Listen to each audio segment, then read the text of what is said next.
सूर्यदं सर्वभूतानां ज्ञात्वा मां शांति मृच्छति। भगवान गीता की 5वीं अध्याय के अंत में 29 के श्लोक के उत्तरार्ध में कहते हैं, सूर्यदं सर्वभूतानां ज्ञात्वा मां शांति मृच्छति। मुझको सब भूतों का सूर्य जान करके मनुष्य परम शांति को प्राप्त होता है। यहाँ शांति जो है सब कल्याण का वाचक है, एवं को मुक्ति को वाचक है। जिसका नाम परम पद है, निर्वाण ब्रह्म है, उसी को यहाँ शांति के नाम से कहा गया। वो भगवान की प्राप्ति है, वो परम आनंद की प्राप्ति, वो शांति की प्राप्ति एक ही चीज है। तो परमात्मा की प्राप्ति रूप जो शांति है, उसकी प्राप्ति के लिए भगवान ने कहा कि मुझको सब भूतों का सूर्य जानने से शांति प्राप्त हो जाता है। भगवान को सब भूतों का सूर्य जानना क्या? सूर्य का मतलब है कि हेतु रहित दयालु और हेतु रहित प्रेम है, उसको सूर्य कहते हैं।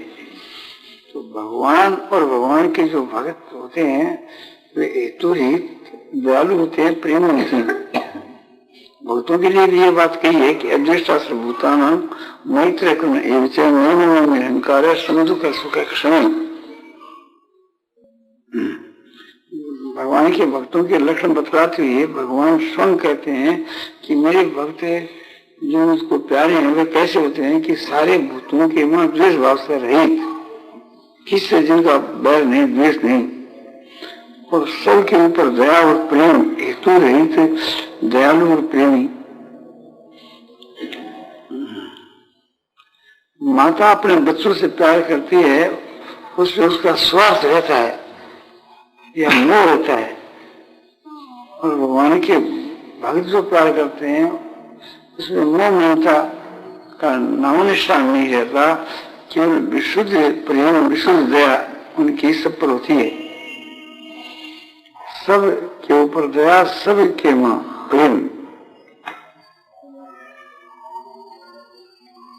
ममता रहित, ममता को लेकर के तो गाय की दया बच्चे पर और माँ की दया अपने लड़के पर होती है।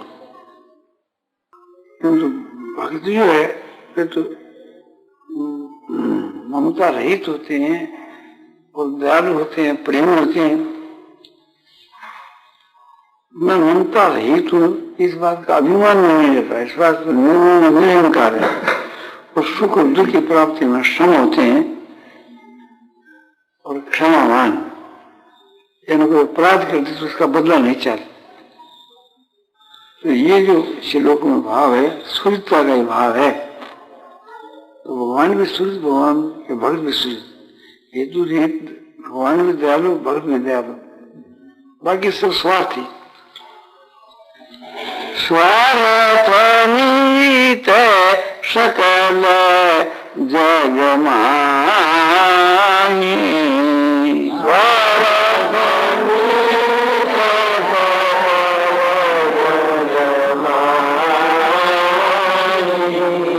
सपने हो प्रभु परमार्थ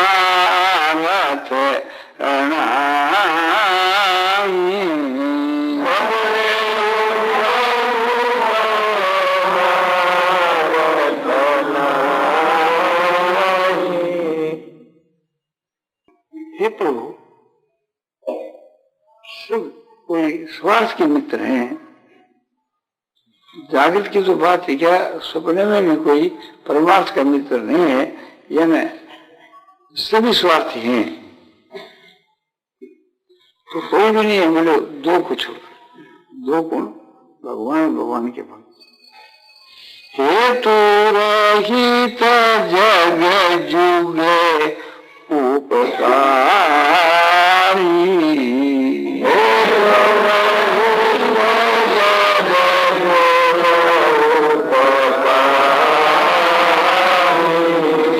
तुम तुम्हार सेवक असुरामी,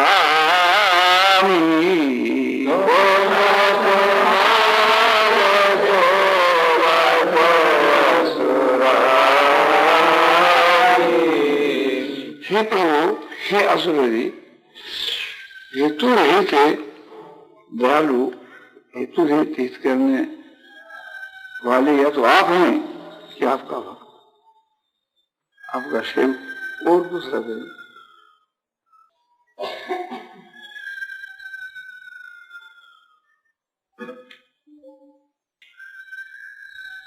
महात्मा जो पुरुष होते हैं ये तन से, मन से, धन से, सब प्रकार से दूसरों का हित करते हैं।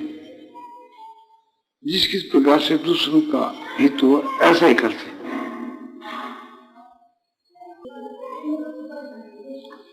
भगवान का तो कोई हेतु रहता ही नहीं, वे तो उनके सूर्य नहीं, किंतु इस बात को जो जान जाता है वो सूर्य बन जाता है, इसलिए उसको बड़ी बड़ी शांति मिलती है। तो भगवान के सूर्यता की बात आपको बताई जाती है। जो भी कुछ हो रहा है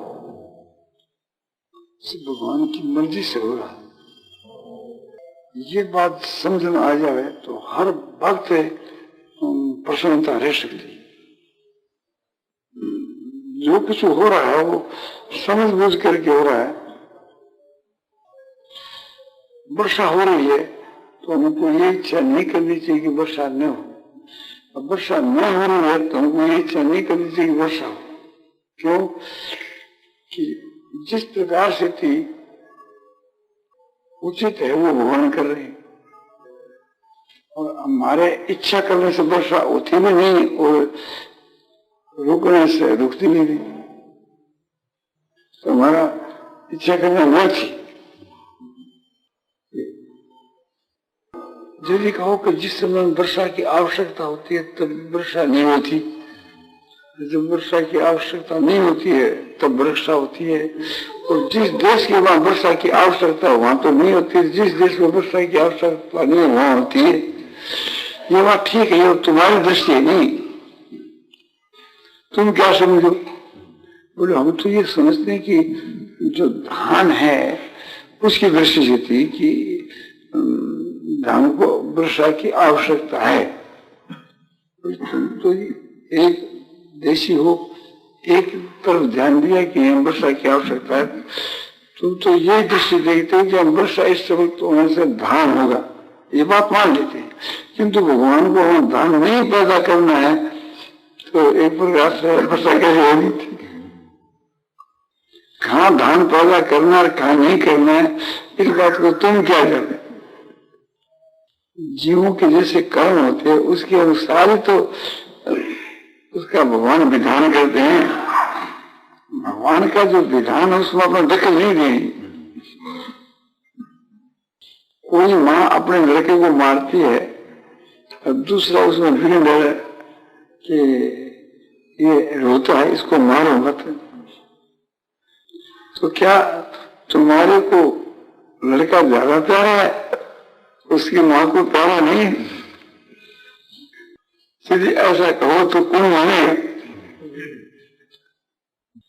मारने वाली माँ को लड़का अधिक प्यारा है, इतना तुम्हारा प्यार नहीं है। तुम्हारा प्यार तो दिखाने मात्र का है। एक बार लड़का भी खुश हो जाएगा कि हमारी कुछ करता है, किंतु लड़के का उसमें हित नहीं है। लड़के का हित तो माँ की मार नहीं है।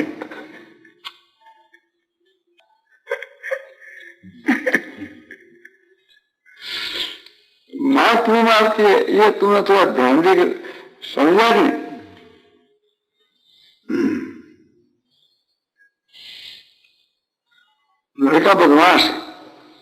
दूसरे लड़कों को बिना कसूर मारता है, गाली काटता है, माँ समझाती है, माँ की बात मानता नहीं, तो माँ उसको मारती। क्यों मारती है? उसकी बुरी आदत छुटाने के लिए। और माँ का कोई लड़के के साथ में द्वेष भाव नहीं है।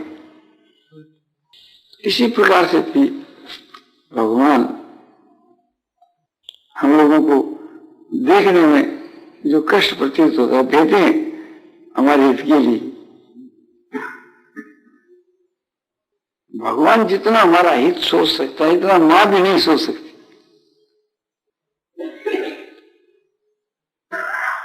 माँ में तो मोह है, ज्ञान है, माँ में तो स्वार्थ भी है, भगवान में तो स्वार्थ की गंध भी है।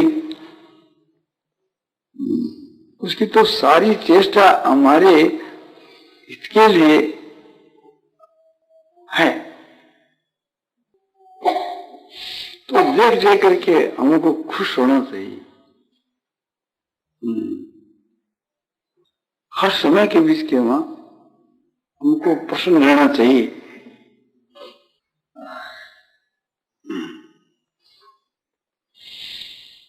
जो कुछ हो रहा है ये सब भगवान की लीला हो रही है। जब यह बात समझ में आ जाए तो इतनी प्रसन्नता उत्तर बढ़े कि वो उसको बर्दाश्त नहीं कर सके।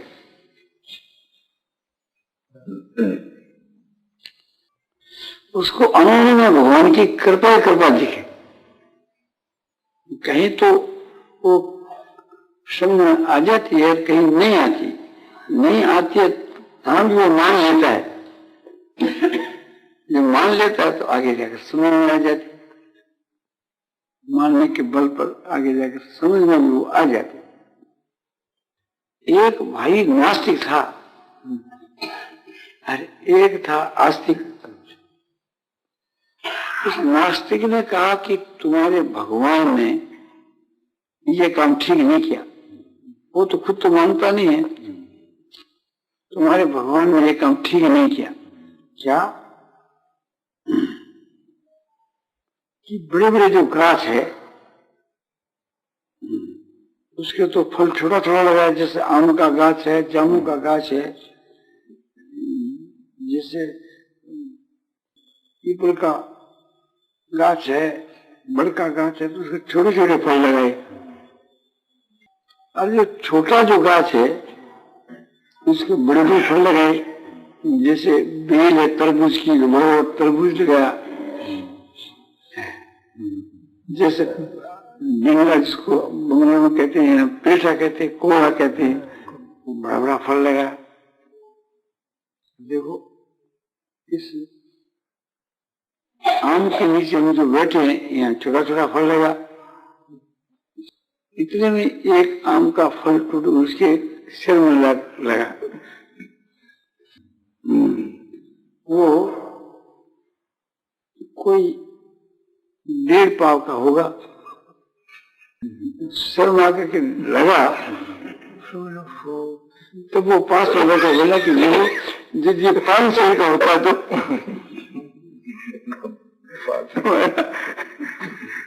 क्या होगा? नहीं भाई ठीक है तुम्हारे भगवान ने, अच्छा क्या हमारे समझ में आ गया। बोले मार पड़ने से समझ में आते।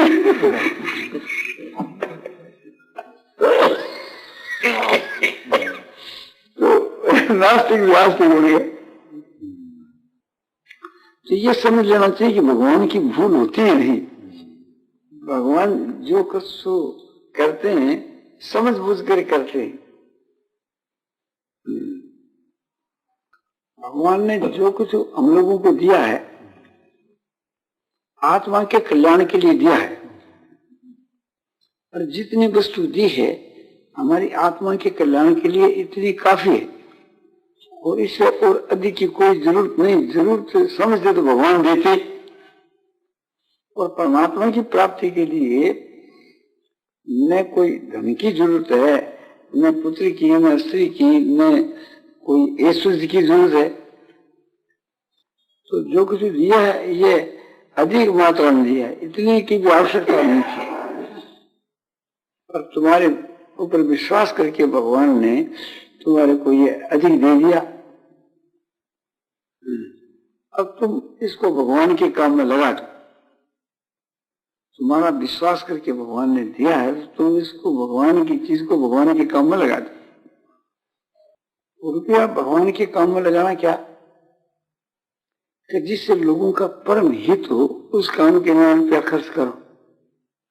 तुम अपने निजी काम में इतना खर्च मत करो।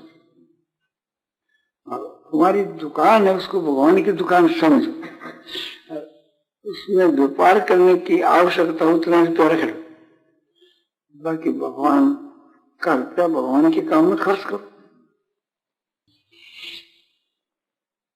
मकान तुम्हारे को आवश्यकता हो तो तुम उसको काम में लो, बाकी मकान जो है लोगों के हित के काम में लगाओ। ये मकान तुम्हारा नहीं है, भगवान का है।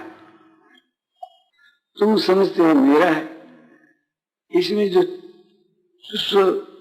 तुझसे जो रहते हैं दिल घाल करके वो समझते हमारा है।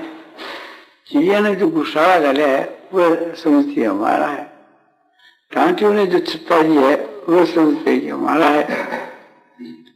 चींटियां जो इसमें रहती है वह समझती है कि हमारा घर है। तो किसका घर?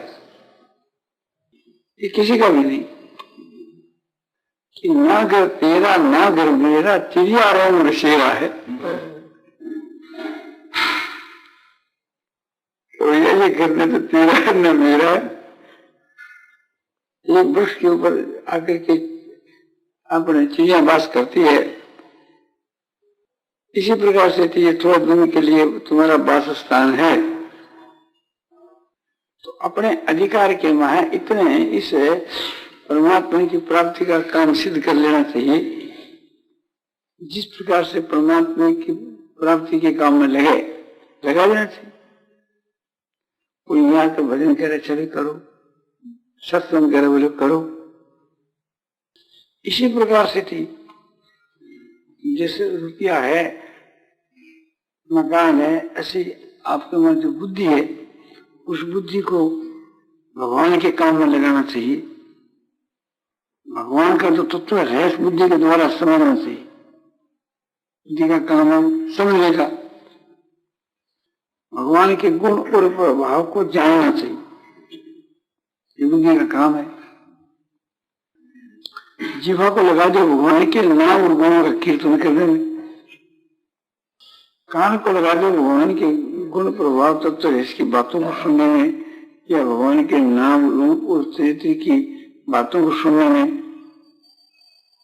नेत्रों को लगा दो प्रभु के प्यारे जो पुस्तकों का दर्शन करने में, या पुस्तक पढ़ने में जिसमें ज्ञान वैराग्य भक्ति की बातें हो, जो भगवान की प्राप्ति में सहायक हो, उन पुस्तकों को पढ़ने में नेत्रों को लगा दो। मन को लगा दो भगवान के ध्यान में, हाथों को लगा दो सब में भगवत बुद्धि कर करके सबकी सेवा के काम में। इस प्रकार से सारी इंद्रियों का उचित उपयोग करो। इसलिए भगवान ने सब चीजें दी। रुपये चले जाए तो चिंता मत करो। एक तो इसलिए नहीं करना चाहिए कि भगवान ने तुम्हारे को जो रुपये दिए थे तुम उचित काम में लगाए नहीं, इसलिए भगवान ने अपना वापिस छीन लिया, मंगा लिया। दूसरी बात यह है कि ये रुपये तुम्हारे लिए बाधक थी, परमात्मा की प्राप्ति में बाधक थी। भगवान ने तो दिए थे तुम्हारी आत्मा के कल्याण के लिए, तुमने लगा दिए कि वो भगवान, तो ये तुम्हारे लिए बाधक हो गए। शास्त्रों के द्वारा, महात्माओं के द्वारा तुमको बहुत समझा दिया, किंतु किसी की बात तुमने सुनी, तब भगवान ने अपना वापिस मंगा लिया। ये भी तुम्हारे हित के लिए होना है। तुम इसका उपयोग ठीक नहीं करते थे, दुरुपयोग करते थे, तो तुमको पाप से बचाया है। भोग और पाप ये मुक्ति में बाधक है। तुम्हारे को लड़का दिया कि तुम लड़के का विनोद करके उसको गीता सिखलाओ, भगवान का नाम सिखलाओ, रटन कराओ। जैसे कोई सुआ और मैना को पढ़ाते हैं और उसे भगवान का नाम सिखलाते हैं कि नारायण नारायण या हरिराम हरिराम, कोई भी भगवान का नाम उसको सिखलाते हैं। जब पक्षियों को एक प्रकार से नाम सिखलाया जाता है तो तुम्हारा लड़का क्या पक्षी के समान भी नहीं है, उसको रटाओ। और उसके कानों के बीच के वहां अध्यात्म भी से सुनाना चाहिए और वही बात उसको सिखलानी चाहिए कि तुम्हारा लड़का भगवान का भक्त बन जाए। तो इसमें तुम्हारा भी कल्याण, लड़के का भी कल्याण, औरों का भी कल्याण, सबका इसमें परम हित है। तो ये तो सिखलाते नहीं, लड़का तुम्हारा उद्दंड होता जा रहा है, कर्तव्य का तो त्याग मन करने जो कार्य को तो करता नहीं, न करने जो कार्य करता है, ये उद्दंडता, ये प्रमाण। तो ये लड़का प्रमादी हो जाएगा तो भाग में तुम्हारे लिए हानि का होगा। तो तुम्हारे साधन में, वर्तमान के साथ में और भविष्य के साधन में बाधा में आ जाएगा, इसलिए उसको मार दिया, अपने पास भगवान बुला लिया। किसमें तुम्हारा भला है, इस बात को जितना भगवान समझते इतना तुम नहीं समझते। तो इसलिए इसमें अपनी अक्ल लगाई नहीं, भगवान ने जो किया बड़ा अच्छा किया। मनुष्य को अपनी आवश्यकता घटा देनी चाहिए, उसमें मनुष्य का कल्याण बहुत शीघ्र हो जाता है। और भगवान उसकी आवश्यकता घटाते हैं तो उसमें कल्याण तो होता है किंतु विलंब लगता है। तुम्हारे पास बहुत सी संपत्ति है तो अब तुम उस संपत्ति को अपने शरीर निर्वाह के लिए कम खर्च करके बाकी सब दूसरों के हित के लिए खर्च करना शुरू कर दो, तो ये तो तुम्हारे कल्याण का मार्ग है। और इससे विपरीत खर्च करो तो ये उल्टा मार्ग है। तुम विपरीत काम में खर्च करते हो, लोगों का अनिष्ट करने में और अपनी काम वासना पूर्ण करने में, भोग भोगने में, परमार्थ में खर्च करते हो, तो उसका फल होता पाप। तो तुम्हारे को पाप से बचाने के लिए भगवान ने संपत्ति नष्ट कर। जैसे पतंगे जानवर है जिसको सर्प कहते हैं, जब आपने बिजली की रोशनी करी तो वे जानवर आकर के पड़ते हैं, मरते हैं। लालटेन के ऊपर पड़ते हैं, दीपक के ऊपर पड़ते हैं। तुम सोच रहे हो कि इनकी जान कैसे बचे, बहुत से उपाय किए किंतु वे तो आकर के पड़ते हैं, मरते हैं। तो ये सब सोच करके तुमने लालटेन बुझा दी, बिजली बुझा दी, बस तो पतंगे जानवरों को ये बात बड़ी बुरी मालूम दी थी। ये कहते हैं कि हम तो आनंद लूट रहे थे, इसमें किसने बाधा डाली। किंतु बिजली बुझाने वाला, लालटेन बुझाने वाला उनका हित करता है, उनकी जान बचाता है। किंतु इस बात को वे जानवर नहीं समझते कि तुम्हारे पर बड़ी भारी दया करे। इसी प्रकार से थी, हम लोग इस प्रकार से नहीं समझते जानवरों की बात कि विषय भोगों के, विषय भोगों का जो समूह है, रुपया है, कंचन कामनी, शब्द सप्रस रूप गंध, उनका साधन बहुत रुपये, ये जब भगवान नष्ट कर देते हैं तो हमारे इसके लिए करते हैं, ये तो हम इसके बीच के वहां फंस जाते, मर जाते। भगवान ने देखा कि विषय भोगों के वहां एकदम फंस गया और फंस रहा है। तो इसके लिए ये उपाय है कि ये इस चीज को नष्ट कर दो। चीज का जब अभाव हो जाता है, चीज हमको मिलती नहीं, तो फिर आप ही तरस कर रहे हैं। इसमें भी हमारे लाभ तो है, किंतु इतना ही लाभ है उन विषय भोगों में फंस करके मृत्यु से बच गए। और यदि इन विषय भोगों का पदार्थ होगा